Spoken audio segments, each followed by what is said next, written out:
Hello, everybody. Happy Monday. Welcome to Aquarius Rising Africa, where we are still in the land of beautiful living, yeah? And I hope that you all had a wonderful, wonderful, wonderful weekend and looking forward to a fabulous new week. And hello, Morné. Hello, Bryce. And I hope you Hello. guys have had a good weekend and all these wonderful things. So, how you doing, Brycey Boo? I am very, very good. I have to once again apologize. I was telling Mornay before you signed on, I got up super early this morning to get some filming of my own done to kind of beat the construction workers. And I feel like they're mocking me at this moment because they got in early too. So I apologize again if you hear lots of banging around. I was laughing. I say sometimes I feel like people try to create conspiracies where there are none. So I can just see it in the comment sections, people being like, demons are in her house. No, it's literally the middle of a city. We don't ever hear them, though. I mean, I know you That's always speak good. about. Yeah, I know you always speak about your construction workers, but I've never heard them. I can They- hear them when I'm editing my own videos oh sometimes. I yeah, can hear the banging. But I there's nothing I can do about it, guys. If you live in the middle of a city, I mean, it's literally less than 10 feet. I mean, I could see them. You know, if I get up too early and change and they're out there, I just gave them a show. That's how close we are. They just got a free strip show. So nothing I can do about it. I apologize if it does interrupt anything for anybody. It's just, it is what it is when you live in a city. So indeed. Cool. Well, today we are looking at part 2 of the Emerald Tablet 10. So I think that's quite interesting. And yeah, what are we looking at today, Bryce? Well, we're going to finish up Emerald Tablet 10, the Key of Time today. And we've got a couple of more tablets to go before we get to one that I'm really excited about. But actually, as we were saying last week, the Key of Time for me, this is pretty profound stuff when it talks about, again, our relationship to basically, the way I see it is basically the experience of us being human. Because here in these bodies that we're in, we have, every organ in the body has a purpose, and the brain's purpose is basically problem solving and survival. And so the brain processes things in a linear time. And we saw that in tablet 10 last week, where he talked, when we first started, he talked about how time basically categorizes experiences for us, and that time doesn't change, we just change in time. And so if you think about your life, and even Ayurvedic medicine does this, like Ayurvedic medicine, when you're a child up into the point of puberty, you're in the kapha time. And then from puberty, for women, it's menopause. For men, I guess it's menopause. Whenever men go through that, you're in pitta time, and then you go into vata. And so even Ayurvedic medicine energetically is dividing time into categories. And that helps us in our human existence to organize our experiences in order to, and I want to remind people, and again, go back and watch that episode last week if you haven't already. It will be on Aquarius Rising's channel. Shanti made a really profound point last week, because right now in this great awakening, we're starting to consider possibilities of us being able to do things that we never maybe considered possible before. And one of those is time traveling.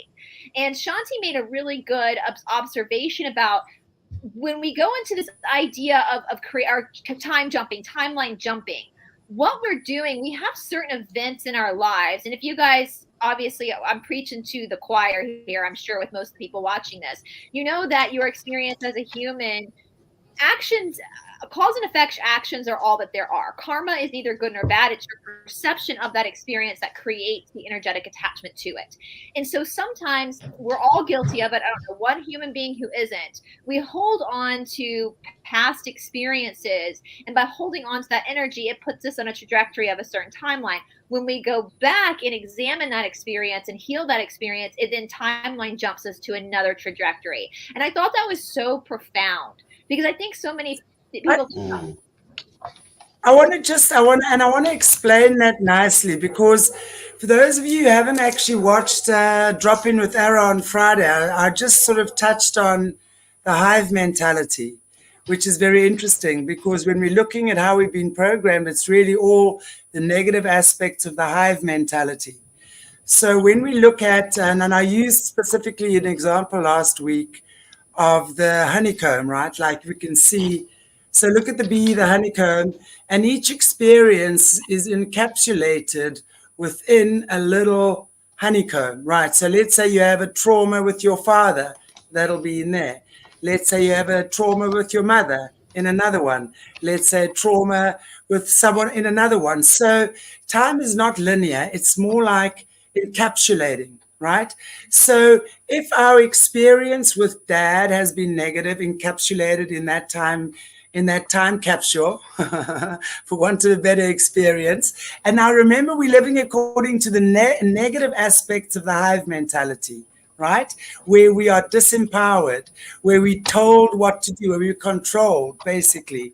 So these negative experiences then take up every little time capsule. So when we then get to the point of recognizing, okay, and then we can see, like, this is where the alchemy sits.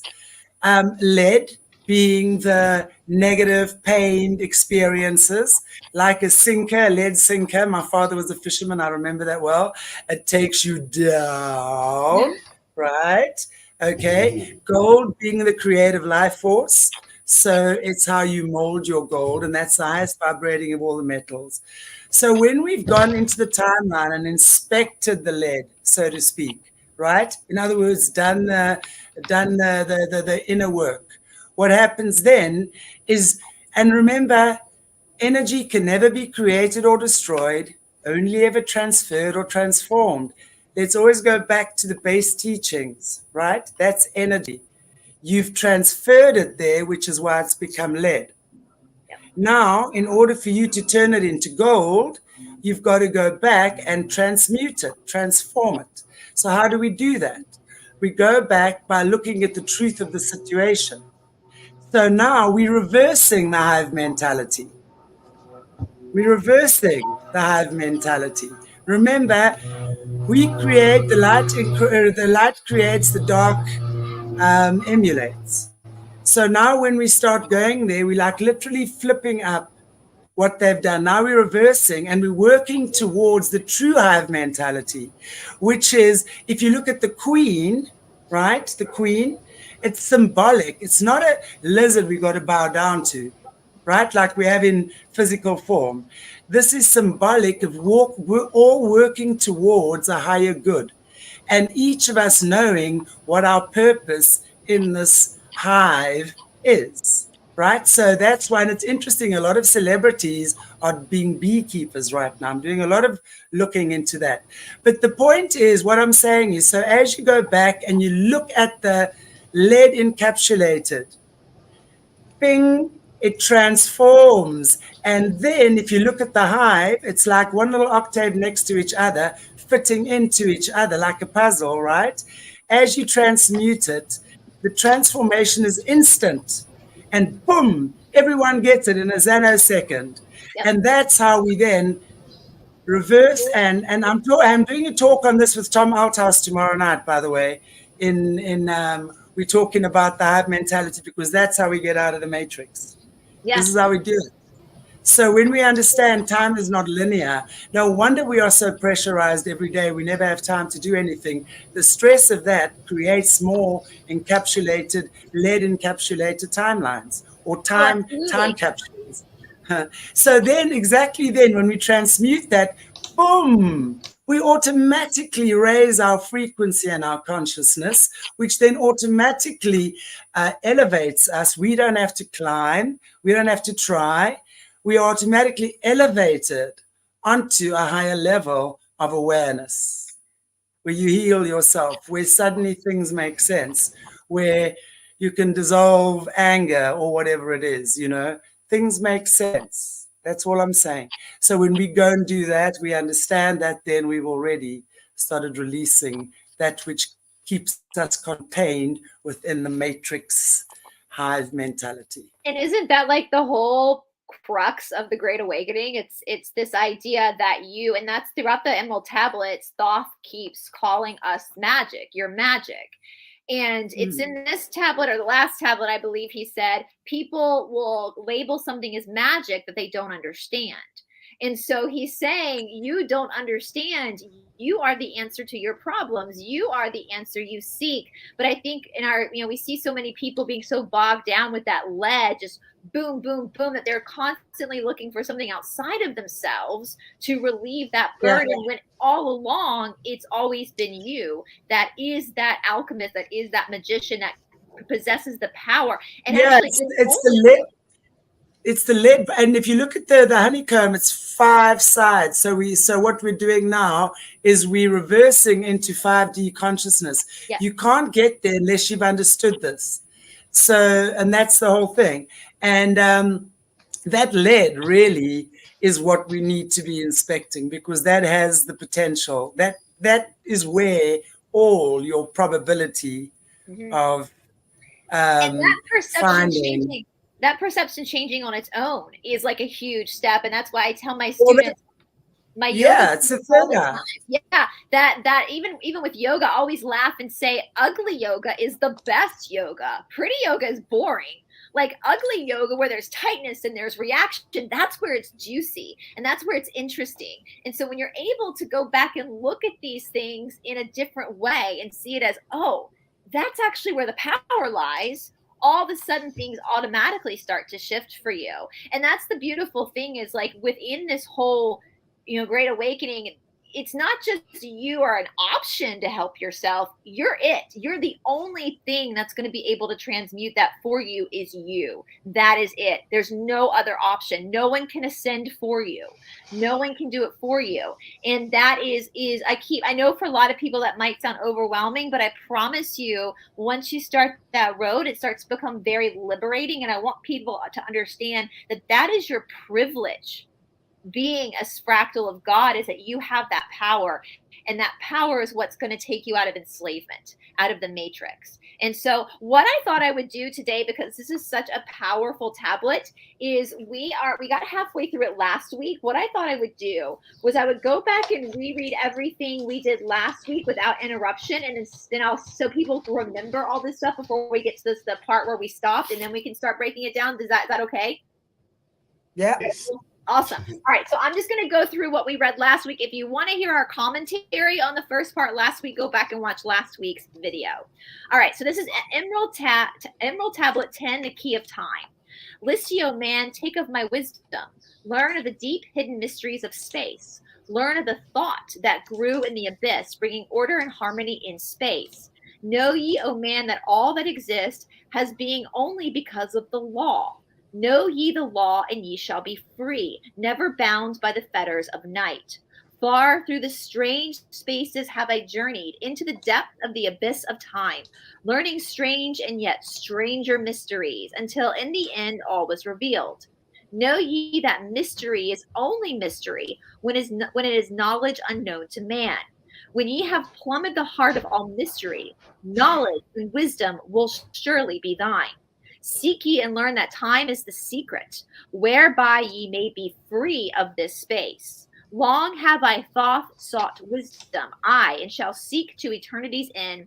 For know that I ever before me receding shall move the goals I seek to attain. Even the lords of the cycles know that, and not yet have they reached the goal. For with all their wisdom, they know that truth ever grows. Once in a past time, I spoke to the dweller, asked of the mysteries of time and space, asked him the question that surged in my being, saying, O master, what is time? Then he spoke, the master. Know ye, O Thoth, in the beginning there was a void and nothingness, a timeless, spaceless nothingness. And into the nothingness came a thought, purposeful, all-pervading, and it filled the void. There existed no matter, only force, a movement, a vortex or vibration of the purposeful thought that filled the void. And I questioned the master, saying, what was this thought eternal? And answered me the dweller, saying, in the beginning there was eternal thought. And for the thought to be eternal, time must exist. So into the all-pervading thought grew the law of time. Time which exists through all space, floating in a smooth, rhythmic movement that is eternally in a state of fixation. Time changes not, but all things change in time. For time is the force that holds events separate, each in its proper place. Time is not in motion, but ye move through time, as your consciousness moves through one event to the other. I, by time, ye exist all in all, an eternal one existence. Know ye that even though in time ye are separate, ye are still one in all time existent. Ceased in the void of the dweller, and departed I to ponder on time. For I knew that in these words lay wisdom and a way to explore the mysteries of time. Oft did I ponder the words of the dweller, then sought I to solve the mystery of time. Found I that time moves through strange angles, yet only by curves could I hope to attain the key that would give me access to time-space.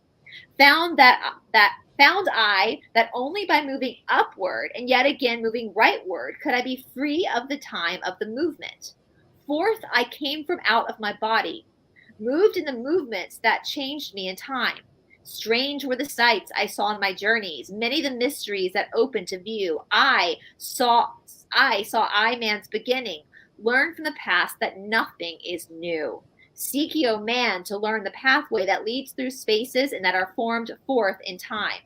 Forget not, O man, with all thy seeking, that light is the goal ye shall seek to attain. Search ye ever for the light on thy pathway, forever for thee the goal shall endure. Let not thine heart turn ever to darkness. Let thine soul be a sun on the way. Know ye that in all the eternal brightness ye shall ever find thy soul hid in light.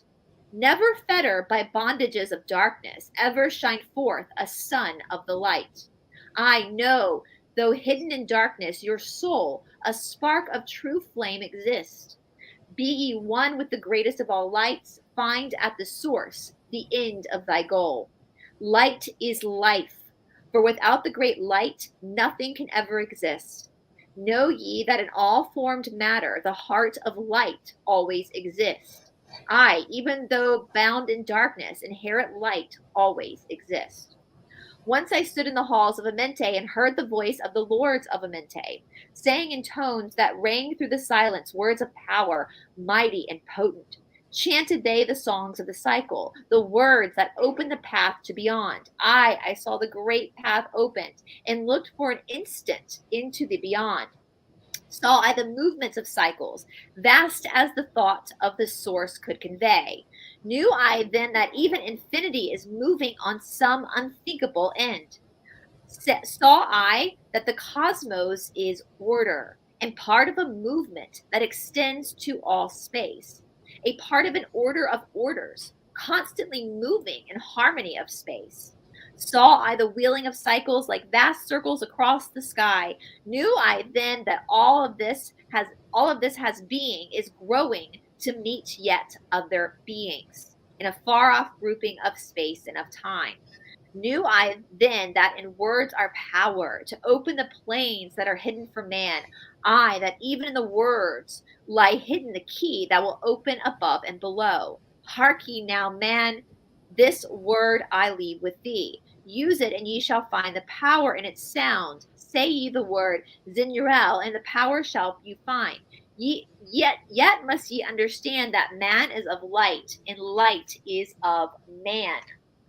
List ye, O man, and hear the mystery, stranger than all that lies neath the sun.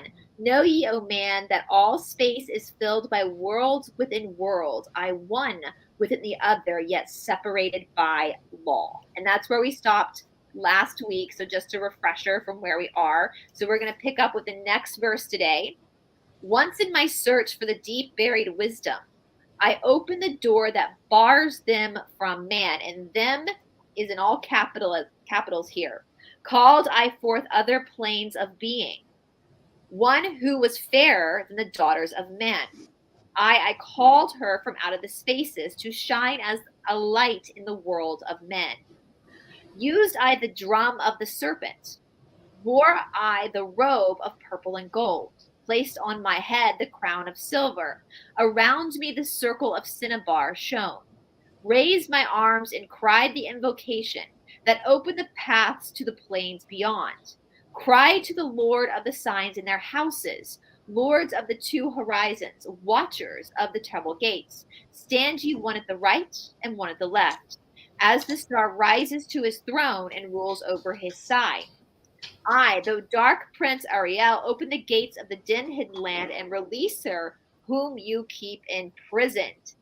Hear ye, dark lords and shining ones, and by their secret names, names which I know and can pronounce, hear ye and obey my will. And so I just want to make a note here. So some of the names that he's talking about in the Emerald Tablets, I went back and looked at my notes of some of the missing books of the Bible from the Old Testament. They're the same names used in the missing books of the Old Testament that are used in the Emerald Tablets. I knew they sounded familiar. About these dark beings. And so basically the way that I see what he's talking about here is more metaphoric. All right.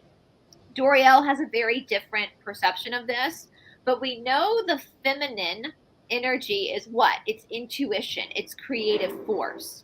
So he's setting up this scenario of him bringing this daughter, this princess, out of bondage of the Dark Lords.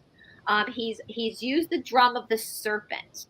Now, I know a lot of people, especially with Christian backgrounds, will think that this is bad, but no, what he's talking about, I believe, is his own releasing of his intuitive side through the rising of Kundalini, right? The realization demanding that these dark forces release there's parts of him that are still bound and have been bound. That's how I am reading this, what he's telling us in this narrative here.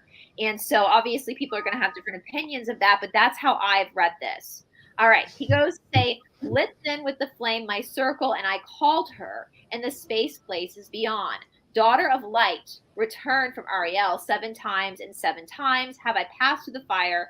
Food have I not eaten. Water have I not drunk. I call from thee, from the realm of Eric Shingao. I summon thee, Lady of Light.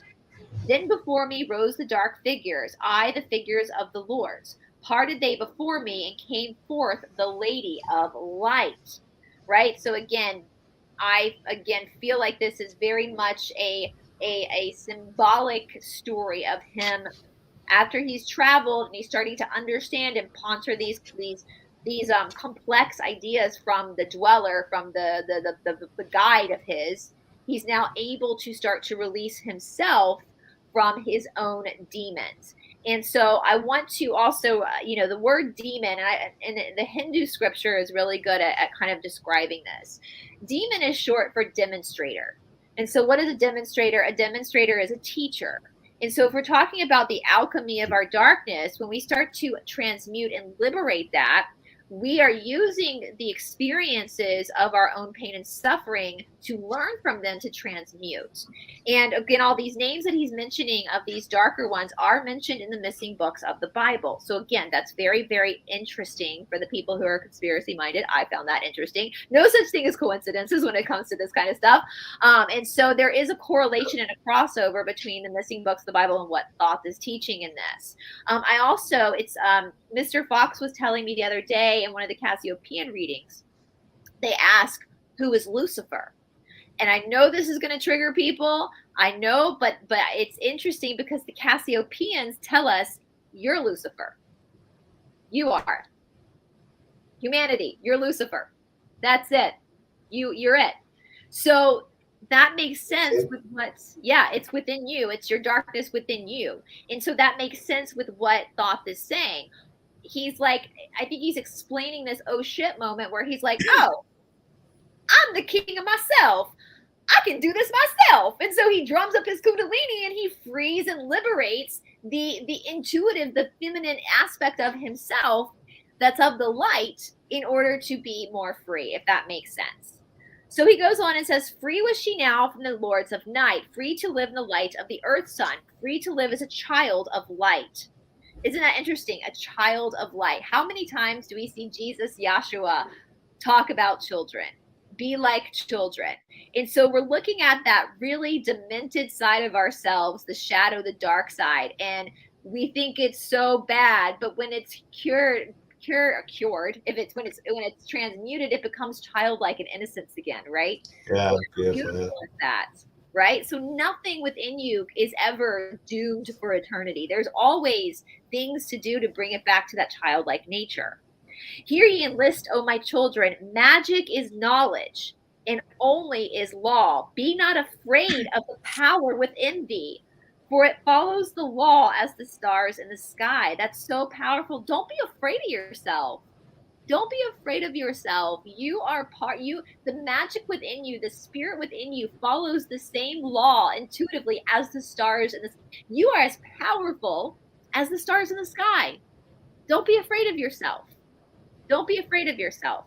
Know ye, to he without knowledge, wisdom is magic and not the law. So that goes into why people, people who they fear what they don't understand, right? So he's saying when people don't have a knowledge, they become fearful and they call what they don't understand magic, right? That's why I think people call us heathens sometimes, because we're talking about complex theories, although it's really not that complex when you really think about it, that isn't taught in mainstream Western world. In mainstream Western world, we're taught that there's an exterior force that's going to save us. And so when that gets flipped on us and people don't quite understand that, they start to call what we're doing, it's like hocus pocus, when it's not. It's literally the laws of the cosmos. So I hope that is, so don't be, basically, you're the most badass person in the world. Thoughts like, listen up. Listen, Linda. I don't know if y'all seen that video. Listen, Linda, you're a badass. Don't be afraid of yourself. You've got everything you need. And Patanjali says this in the Yoga Sutras too. You have everything you need.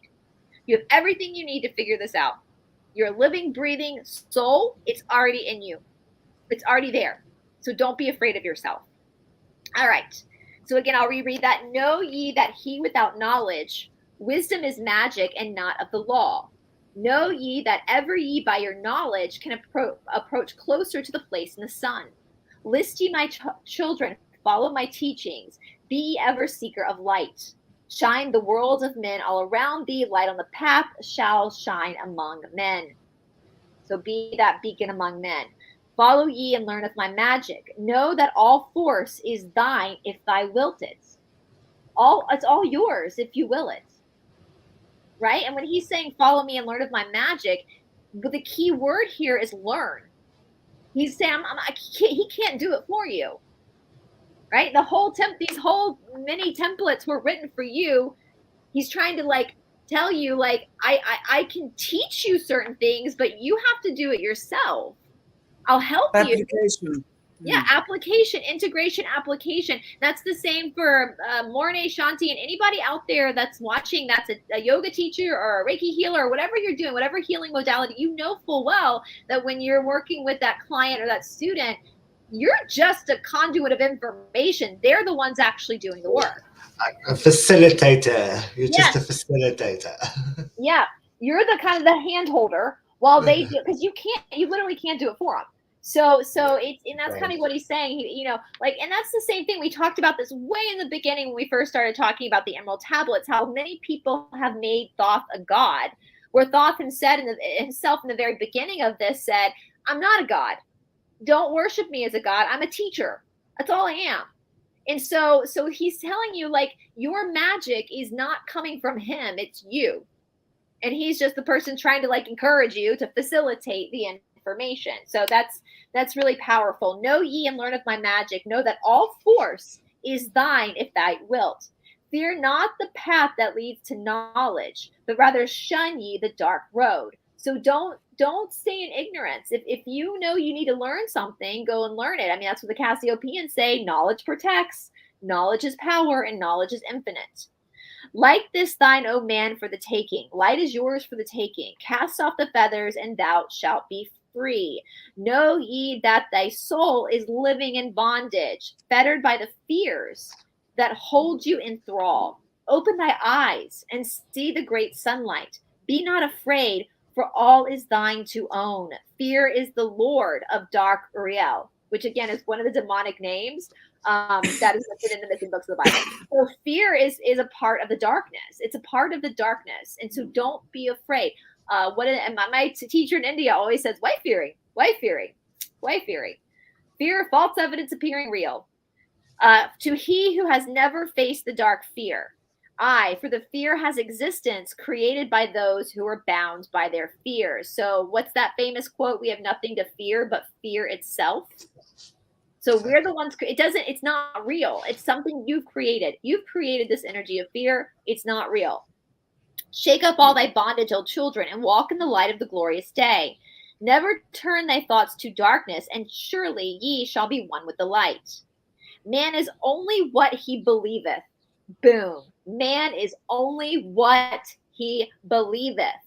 A brother of darkness or a child of light. Come thou into the light, my children. Walk in the pathway that leads to the sun. So it is your choice. You can either be in the darkness or the light. It is up to you. It is what you believe is what is true. Hark ye now and listen to the wisdom. Use thou the words I have given unto thee. Use it, and surely thou shalt find the power and wisdom and light to walk in the way. Seek thee and find the key I have given, and ever shalt thou be a child of the light. And that ends the tablet 10 for thoughts writing. So I guess we can go back and look at Dorielle. So you guys have anything to add to that before we look at Dorielle? I've got lots. I've got a few. The key. So this is the key of time. Mm-hmm. It makes so much sense. So I believe like everything that's ever happened, ever will happen, has already happened. That is the eternity that keeps on going. So if you look at time, for me, time is a position in space. Yeah. So you choose in what position in space you want to experience yourself. So in the places that you even thought was dark, there is the light, because light is everywhere. And I think, Shanti, you always like to say, and even darkness is the absence of light. So even the darkness is light, even though it's the absence, it is still light. So by challenging yourself, and I love it with the feminine rising, because the feminine energies, our intuition is that dark spaces within ourselves. So when we go in there, we really truly find the light. Because right up here, our mind is the light, is the masculine. It's the light like a little lighthouse. But the true light is within, and it comes up, because even our upper lights can sometimes be blinding. So it's about finding your place in this everything. I mean, linear, upwards, downwards, the multiverse. It's like this, everything that's happening. So you can choose wherever you want to experience yourself.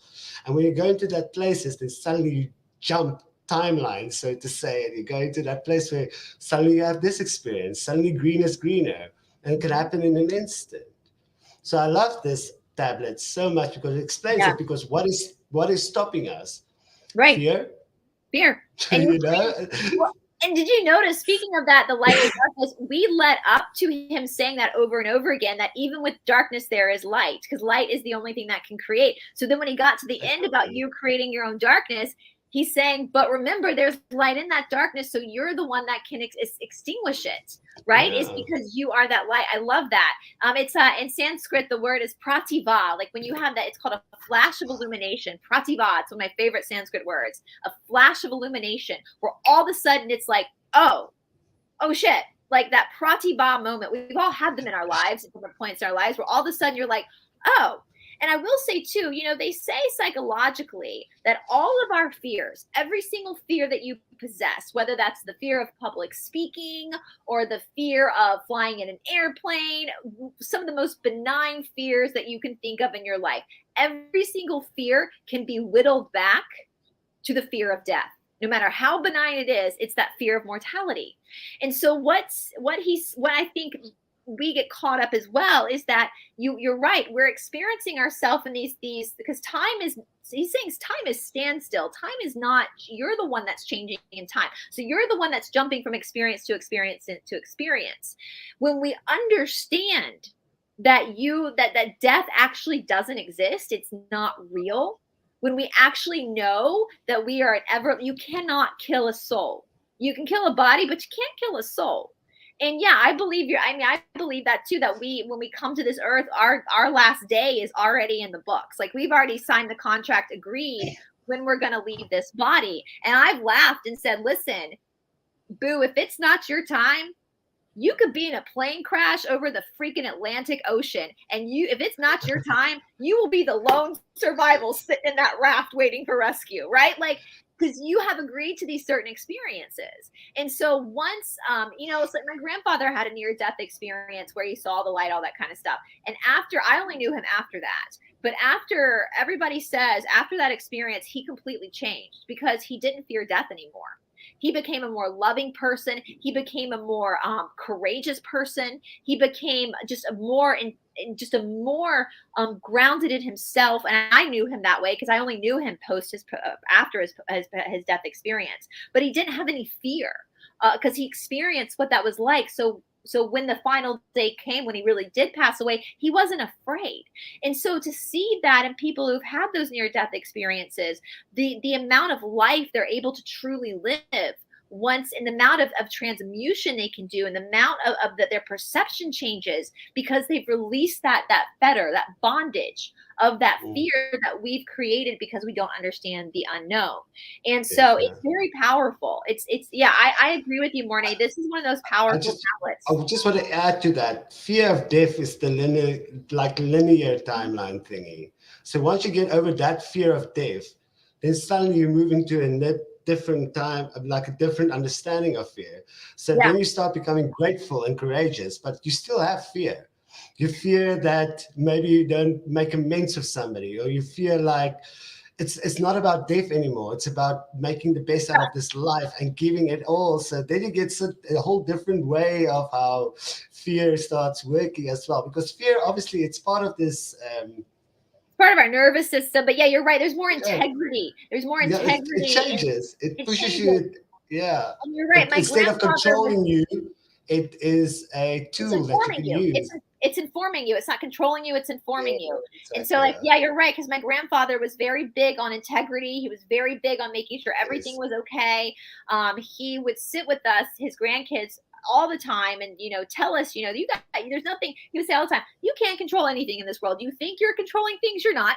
I mean, we saw that with 2020, right? They can take everything away from you. The only thing you have control over is you. That's it. That's all you have control over is you.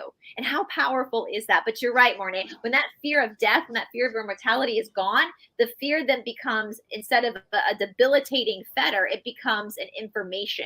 So that in itself is a transmutation, isn't it? Because when you feel that, you're like, oh, I need to go make things right with this person, or I need to go make sure that I'm doing the best I can in the integrity. My grandfather was really big.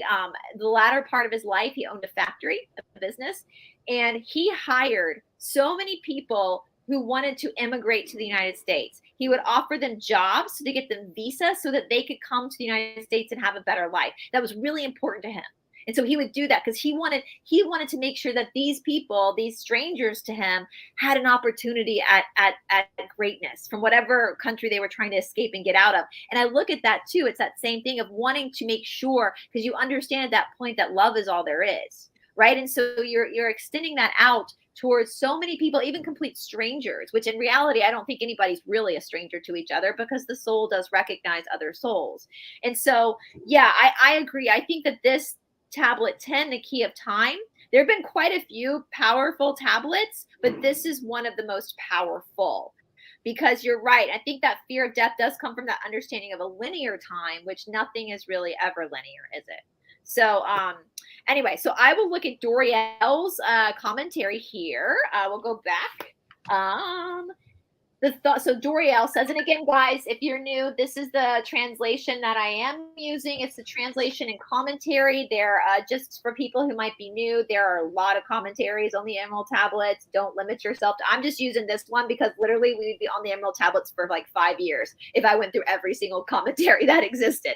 So we ain't got time for that. So take advantage of whatever commentary that you want to look at. But Doriel is one of the most respected as far as his work in the Emerald tablets in the community of scholars. So that's why I picked him.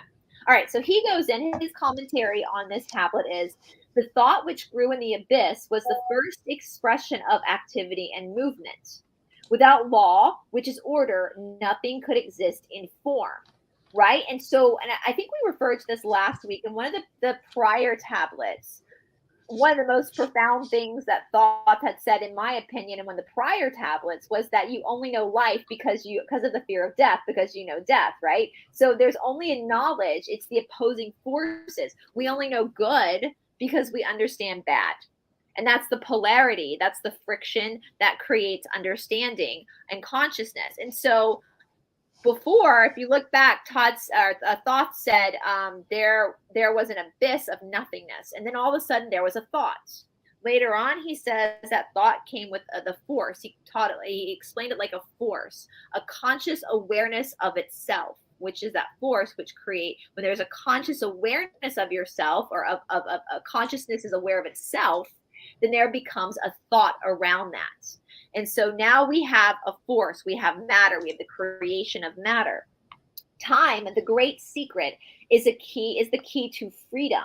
For when man conquers time, he has also conquered death. Kind of what Morné was just saying. Kind of mirrors what Morné just said, right? The infinite jewel of the resurrection. Yeah. It's the resurrection of consciousness. That's it. Exactly. It's the, yeah. The infinite jewel of truth can never be fully read, for truth brings forth extensions of itself.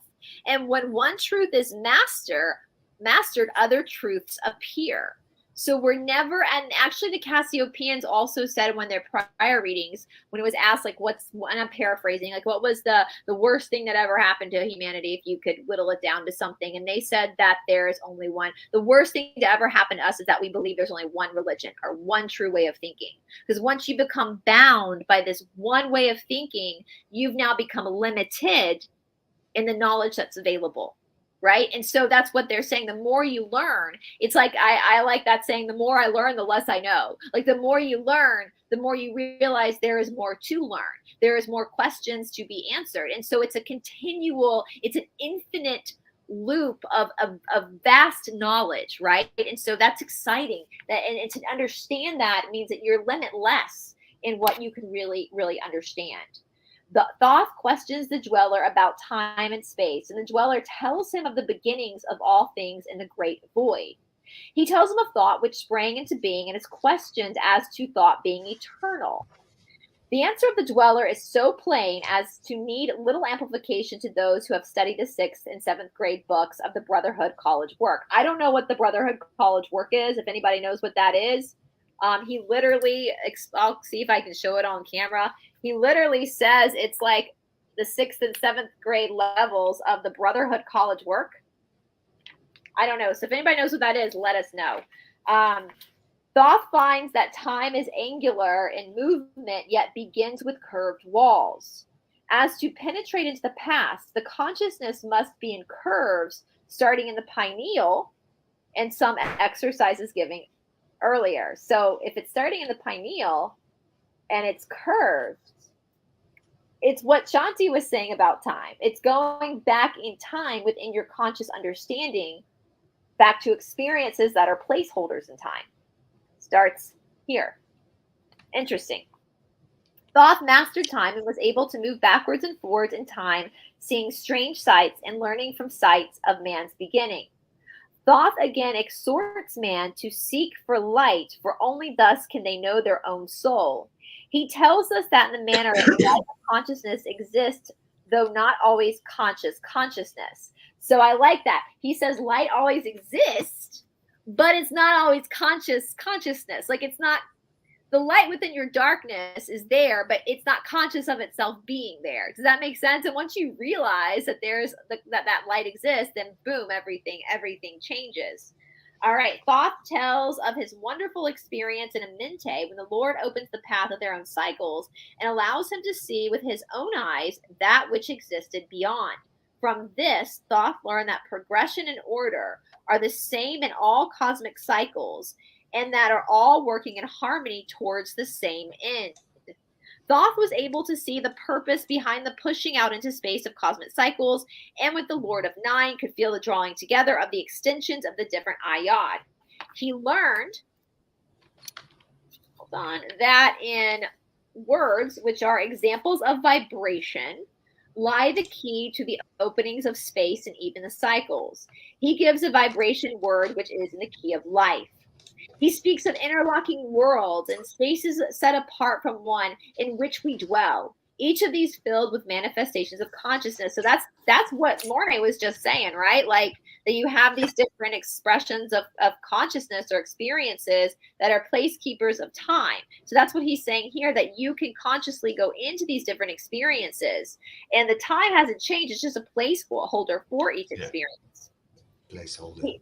He then relates a wonderful experience of calling from within the 6 dimensions one who has been imprisoned by the lords of Arula, which again, he says not translated here, but these are the same names that are in the missing books of the Bible that are described as being demons. So I don't know if we ever talked about it, the missing books, Moses' 6th and 7th book, which is a grimoire, a spell book that's not in the Bible. And it's basically Moses summoning demons. And he gives all the names, like Jehovah is one, that's a demon.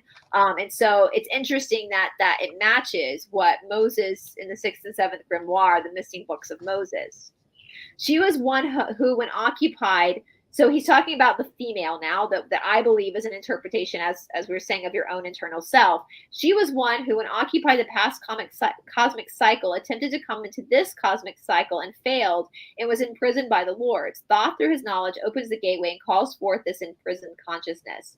He commands the lords to release her and by their secret names faces obedience, and then again becomes a part of this consciousness of which she was once before.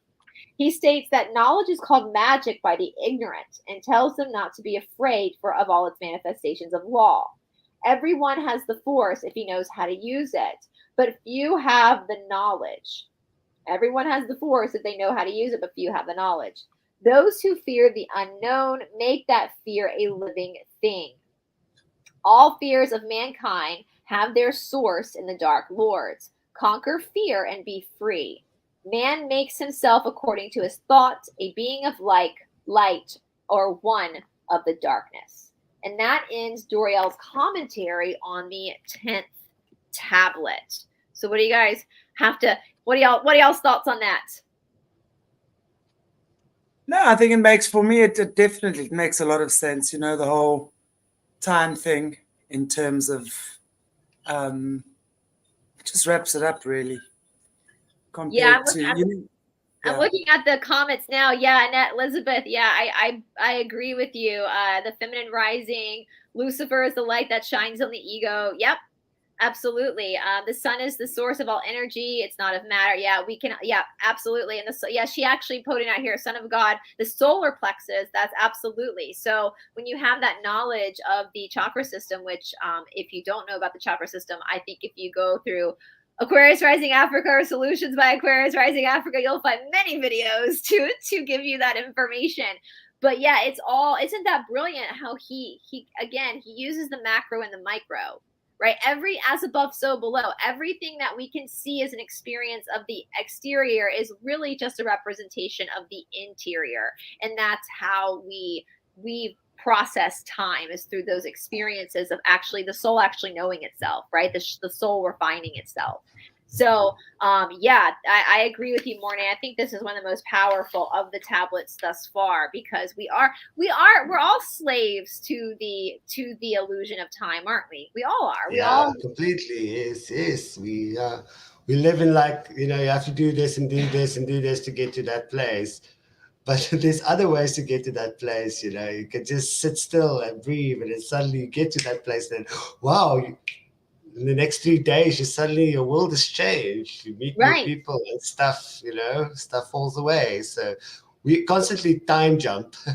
We can choose where we want to time jump, but our energy points, our fears, our darkness, where we go, those are the things that keeps us away from going where we want to jump, or takes us where we want to jump, actually. I mean, if we whittle it down to something really easy and comprehensible for every person, because he says what you think and what you believe is what you are. So let's even look at the time of the body, the aging process. How many people literally believe when they get to a certain age they're not able to do certain things anymore, and because they believe that, their body starts to shut down. Right. So, and I think that's something that we're seeing change within, especially our generations. Like, I'm 40 right now, and I feel younger at 40 than I did at 20. right? So we're seeing that shift. Even growing up, my grandparents, my mom's mom died at 61. I now know that's young, but I thought she was old because she dressed old. She dressed like a grandmother, you know, but now 61 is young. I see it as young. And so I look at my mom. My mom has now outlived her parents, both her parents, and she's still out in the yard doing yard work. She still goes for runs. She still plays with her kids and or her grandkids. So she's living this youthful life because that's her choice, right? So if you believe you're old and decrepit, your body's going to start to act old and decrepit if you believe that illusion of time. But if you start to believe, no, I have a healthy body. I saw a great, somebody said that instead of saying their age now, instead of saying I'm 40 years old, I'm going to say I'm at level 40. I've made it to level 40. Right. And so we start looking at it that way. It's like, well, man, I'm at level 62. Like, you know, I'm at level 80. Like, that's how much I've conquered and I've learned and the wisdom that I've gained. And if we start to see it differently, we start to, you know, that might be a good exercise for people, just to start talking to themselves differently and seeing how that shifts the energy, how that time jumps the energy and changes realities for them that they didn't think possible. I think, Shanti, we did a long time ago, we did a discussion on body morphic disorder, which is something I've struggled with. And I make it a point every morning to tell myself in the mirror, you look great today. And it has shifted things for me. It absolutely has. I feel like my body has thanked me for that. And so that might be a good exercise for people to start with, to start to really understand, if you're new to this stuff, to start to really understand the power of time. I mean, even Henry Ford said, whether you think you can or you think you can't, you're right.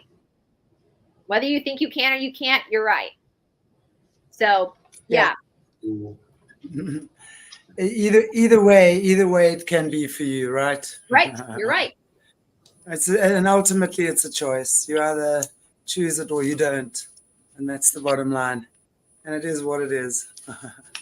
Anyway, yay. And then, and I think once we come to that realization, then we can work it from there.